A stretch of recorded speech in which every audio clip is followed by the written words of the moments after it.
The hip hinge progression begins with the dowel hip hinge, which is an excellent learning tool for the athlete as it provides them with some feedback as to the alignment of their spine. If you can carry out the hinge movement while maintaining contact with the dowel on your tailbone, between your shoulder blades and on the back of your head, while also keeping your shins vertical, you'll know that you've completed the correct hinge movement rather than rounding over with your back or by simply squatting down with your knees. This will be harder to maintain as we add some load, so it's essential you master the dowel variation before progressing to weighted variations. The first weighted variation is typically referred to as an RDL, and this is an excellent variation for people who do not have boxes or platforms to rest the plates on before they lift. Usually some type of elevation is needed, as most lifters cannot get into a proper setup position with the bar resting directly on the floor. The next couple of clips will show the lift being performed from boxes of different heights.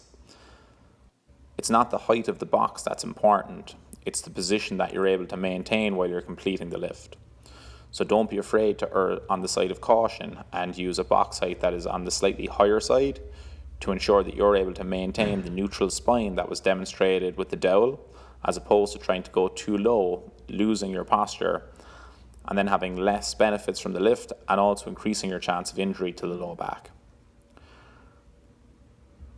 As I go through the reps here from the different box heights, try and notice how the only thing that changes is the angle of my torso to the ground. I haven't rounded at my lower back and I haven't squatted down with my hips. Both of these will make the lift much harder to perform properly and also lead to more stress on the low back. It's likely that over time, as your mobility, stability, and skill with the lift improves, that you'll be able to maintain the proper positioning while getting the bar closer to the floor. It's important that you do not rush this process and maybe check with video when you're going to do so that you're still maintaining proper positioning. The last clip shows a front view, and this is mainly to show the stance and grip width. So you'll notice it's about a shoulder or hip width stance, a double overhand grip. Make sure you grip the bar nice and tightly, which will activate some muscles in the upper body, making it easier to maintain your posture.